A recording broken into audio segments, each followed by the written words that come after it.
Shalom Bapak Ibu Saudara yang dikasihi Tuhan. Seri pengajaran hari ini berjudul Dipakai sebagai senjata kelaliman. Senjata kelaliman di sini saya maksudkan adalah alat atau sarana untuk melawan atau menolak kebenaran.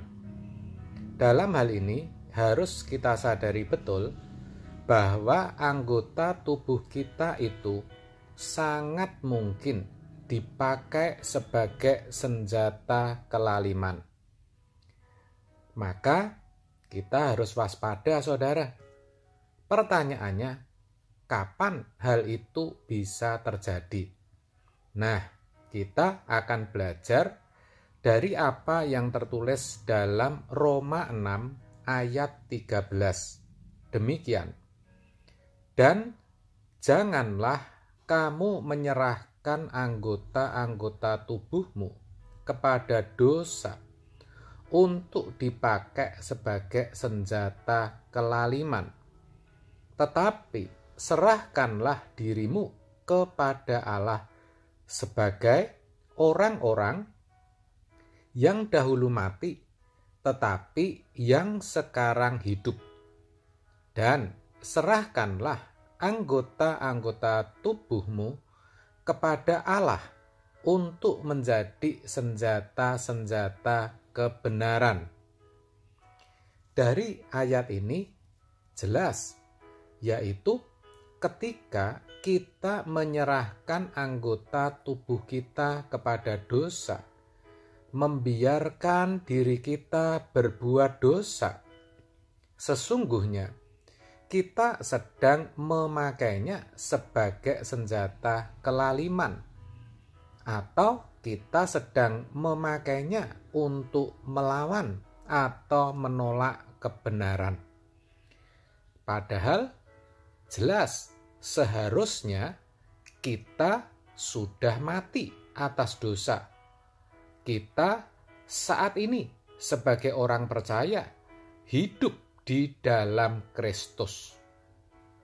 Tetapi kalau kita tidak hati-hati, bukannya tidak mungkin tubuh kita pakai sebagai senjata kelaliman, saudara. Misalnya, ketika kita dengan sadar bahkan sengaja memakai mulut kita untuk menyakiti atau melukai hati seseorang. Ketika ada orang yang memakai anggota tubuhnya, tangannya, kakinya, untuk melampiaskan amarahnya. Ketika kita melakukan hal-hal yang tidak senonoh, yang tidak berkenan kepada Tuhan, dan sebagainya. Hal itu tentu tidak dikehendaki oleh Allah. Yang Allah mau adalah agar kita menyerahkan tubuh kita kepada Allah sebagai senjata kebenaran. Senjata, saya katakan di atas, adalah alat. Maka kalau dikatakan senjata kebenaran, berarti senjata untuk melawan ketidakbenaran atau kejahatan atau segala sesuatu yang tidak sesuai dengan kehendak Allah.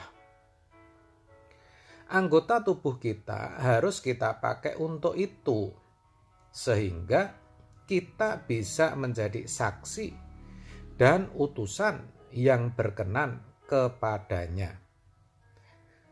Pertanyaannya, bagaimana caranya? Caranya ya kita harus bisa menguasai tubuh kita sepenuhnya. Seperti yang Rasul Paulus katakan dalam 1 Korintus 9 ayat 27. Tetapi aku melatih tubuhku dan menguasainya seluruhnya, supaya sesudah memberitakan Injil kepada orang lain, jangan aku sendiri ditolak. Jadi Memang tubuh ini harus dikuasai, saudara, dengan cara melatihnya. Dan Allah sendiri yang nantinya akan menyediakan berbagai peristiwa sehingga melaluinya kita bisa berlatih untuk menguasai diri. Bisa jadi melalui orang-orang yang ada di sekitar kita atau berbagai kejadian yang tidak nyaman, yang tidak kita inginkan, saudara. Karena faktanya memang ada kodrat dosa atau kecenderungan dalam diri kita untuk berbuat sesuatu yang tidak sesuai dengan kehendak Allah. Kecenderungan dalam diri kita untuk melakukan dosa, saudara. Jadi dengan terus berlatih, kita akan menjadikan tubuh kita sebagai senjata kebenaran. Hal itu harus dimulai dari pikiran kita terlebih dahulu. Mengingat pikiranlah yang mengendalikan setiap anggota tubuh kita. Pikiran kita harus senantiasa kita isi dengan firman Tuhan. Biasakan untuk mendengar, membaca, belajar, merenungkan firman Tuhan. Bisa melalui Alkitab, radio, televisi, YouTube, Instagram, buku rohani, CD, atau sarana lainnya. Kita bisa bebas memilih mana yang kita suka dan yang mudah kita jangkau. Saudara, ketika pikiran kita sudah terisi firman, berarti kita sudah memiliki senjata kebenaran. Maka senjata itu jangan didiamkan, melainkan harus kita pakai untuk melawan kelaliman atau ketidakbenaran. Itu berarti kita harus menjaga diri kita agar jangan sampai berbuat dosa. Itu harus kita upayakan terus-menerus sampai menjadi irama atau gaya hidup yang permanen, sampai kita tidak berbuat dosa lagi. Percayalah, memang itu tidak mudah, tetapi ketika kita serius, Roh Kudus akan menolong dan memampukan kita. Dengan demikian, anggota tubuh kita bisa kita pakai sebagai senjata kebenaran, bukan sebagai senjata kelaliman. Itulah yang Allah kehendaki dalam hidup setiap orang percaya.